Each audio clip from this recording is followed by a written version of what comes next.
Nós está back de encontrar um experto de Curaçao Medical Center e nós está com um especialista Kulor Awe, que nós vai papo de tema hopi interessante. É nos médico físico. Nós vai switchurato bij den Hollandes. Goeiedag, hoe is het? Alles goed? Met mij gaat alles goed met jou? Hoppie bon, dank je. Ja. We springen er direct in. Kulor is onze klinisch fysicus. Klopt. Wat doet een klinisch fysicus eigenlijk hier in het ziekenhuis? Een klinisch fysicus doet eigenlijk heel veel, maar ik zal het proberen te beperken tot de hoofdtaken. Een klinisch fysicus doet eigenlijk het stukje tussen de gezondheidszorg, de geneeskunde en de medische apparatuur, dus de techniek. En waar wij eigenlijk voor zorgen is dat patiënten die behandeld worden of die iets wat men kent als een scan of een foto.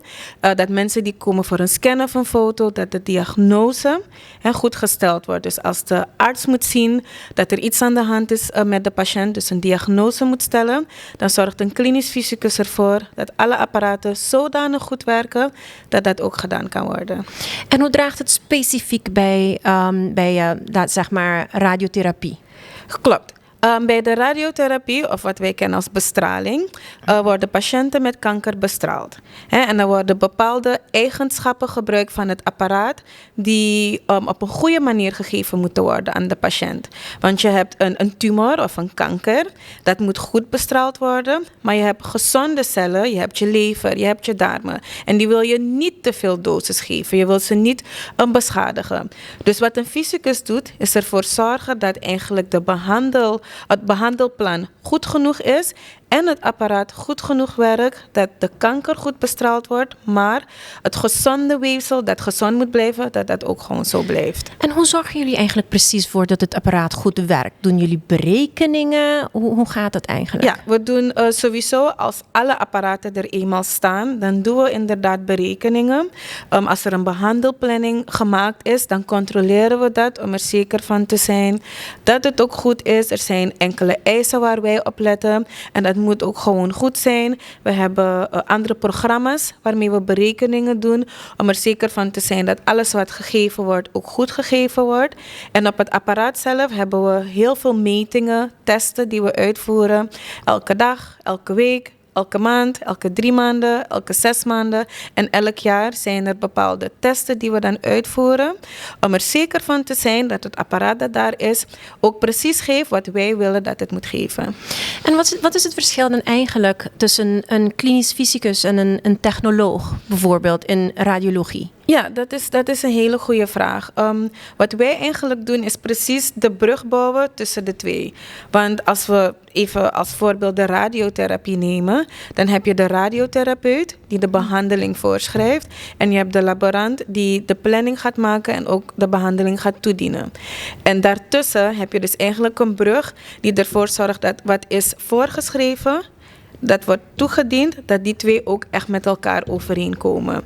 En de fysicus zorgt ervoor dat die twee met elkaar overeenkomen. En wij kijken dus ook naar de technische kant van de behandeling. En bij de radiologie, stel dat we praten over mammografie. Bij patiënten die een mammografieonderzoek krijgen om te weten, hebben ze borstkanker of niet. Dan is het heel specifiek en het moet heel nauwkeurig zijn. Als het apparaat niet ziet dat er een tumor is, dan is dat niet goed. Dus een fysicus zorgt ervoor dat het apparaat bij de radiologie bijvoorbeeld ook goed werkt, zodat de radioloog goed kan zien of er iets is of niet. En de laborant die het onderzoek maakt, dat die ook precies weet wat die moet doen. Oh, dat is duidelijk. Oké. En we hebben het gehad over radiologie en radiotherapie. Maar zijn er ook andere apparaten in andere afdelingen die jullie ook aanwerken of mee helpen? Zeker, dat doen we zeker ook. Een voorbeeld is de cardiologie. En zoals ik in het begin zei, een klinisch fysicus let op de veiligheid van patiënten, maar ook veiligheid van het personeel. Want het personeel moet het apparaat goed gebruiken en zij moeten veilig zijn, maar de patiënten moeten ook veilig zijn. Dus bij de cardiologie, als er een pacemaker geplaatst moet worden, bijvoorbeeld bij het hart, dan zorgt het apparaat dat gebruikt wordt ervoor dat ze goed kunnen zien wat er in het lichaam gebeurt en dat ze goed weten waar de pacemaker geplaatst moet worden.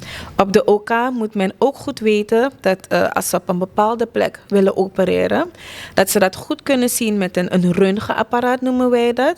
Dat ze goed kunnen zien waar geopereerd moet worden, waar er een schroefje geplaatst moet worden, waar er een stukje weggehaald moet worden, bij elkaar gezet moet worden. En als ze dat niet goed kunnen zien, kunnen ze de operatie ook niet goed uitvoeren. Dus een fysicus zorgt dan ook ervoor dat ze kunnen zien wat geopereerd moet worden, terwijl zij als personeel ook veilig blijven. Men staat er niet bij stil, hè? Hoeveel er in het achtergrond moet gebeuren om veiligheid te kunnen garanderen. Ja. Hè? Ja, dus jullie zeker. werken heel veel in het achtergrond, maar komen jullie ook direct in contact met patiënten? Zeker. Bij de radiotherapie bijvoorbeeld, dan worden patiënten ook inwendig bestraald. Dus er zijn twee methodes. Uitwendig wordt er bestraald en ook inwendig. En omdat het inwendig een heel direct contact is met de patiënt en de fysicus daar ook heel nauw betrokken bij is, dan zijn we dus daar wel in contact met de patiënt. Ja. En ik wil toch wel vragen, wat voor studie heeft iemand eigenlijk nodig? Ik weet dat het verschilt in verschillende landen, maar wat voor studie heb je eigenlijk nodig om een klinisch fysicus te zijn, om dit werk te kunnen verrichten? Ja, het belangrijkste is eigenlijk dat je een geneeskundige achtergrond hebt en op hetzelfde moment ook een technische achtergrond. En vaak is dat dan een natuurkunde achtergrond. Dus het is zeker een universitaire studie. In sommige landen is het een specialisatie na de universitaire studie.